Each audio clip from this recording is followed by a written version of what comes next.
Hello everyone, my name is Katie. Thank you for joining me. I hope we get to see each other in person soon, but in the meantime, please enjoy this dinosaur themed activity I have for you guys. So for today's activity, we're going to be making some of our very own fossils that will hopefully end up looking a bit like this.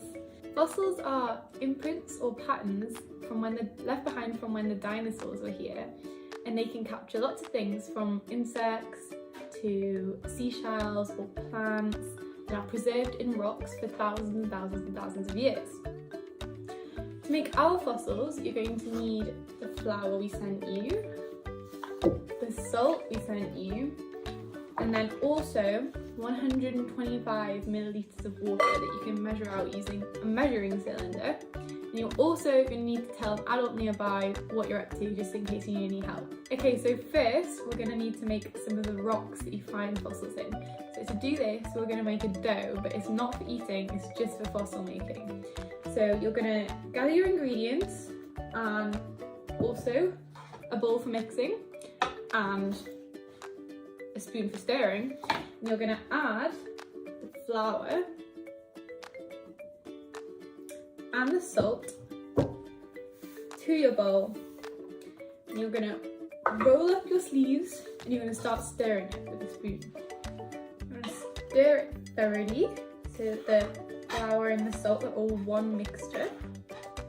And then for the next step, you can either just add water to your dry ingredients for a more realistic sort of fossil look, or if you happen to have any food colouring in your house, you can make some fun purple fossils or green fossils, or I had brown food colouring, which might look like the soil that the fossils were made out of in real life, but if you don't have any of that, that's okay too. You can just use it how it is.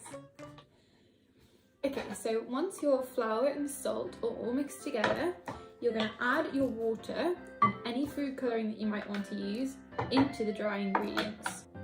Pour the water in.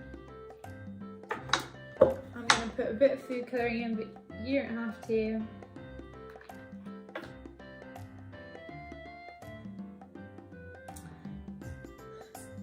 And then we're going to stir all of this together. It's going to start to thicken and hopefully it's going to become dough-like soon. And if it's too dry, then you can always add more water. If it's too wet, you can add more flour.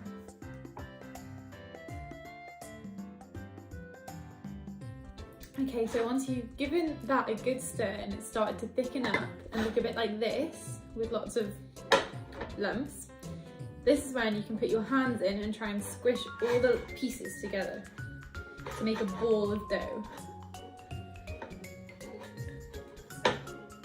Once you've made a bit of a ball shape, you can now take it out of the bowl and put it onto the table.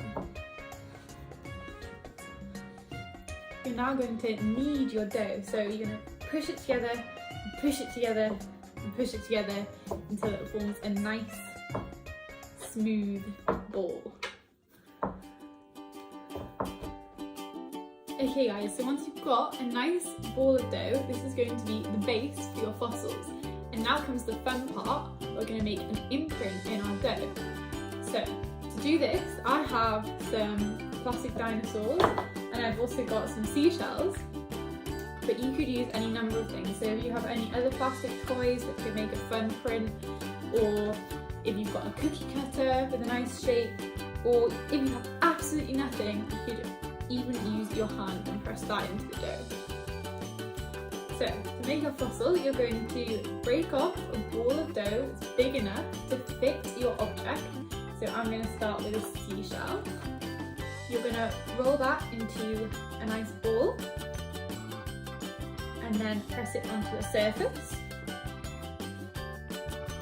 Okay, now you're going to take your item and press it really firmly into the dough. Push it in, and then really gently you're going to take it out of the dough to leave a pattern behind.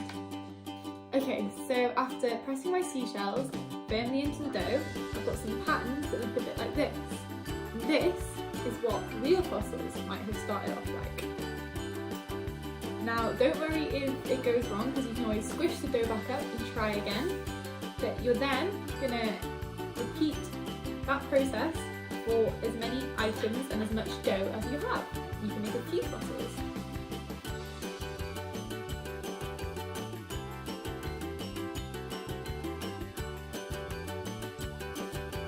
Okay, once you finish that, your fossils should look a little something like this. But they're all going to look a bit different, so don't worry. And now, all that's left to do is to wait for our fossils to dry and harden up like real rocks.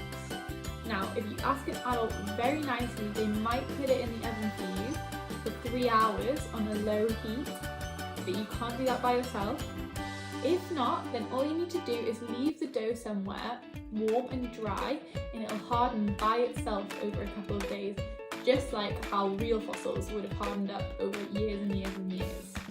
So once you've finished and it's dried, you'll have your very own fossils.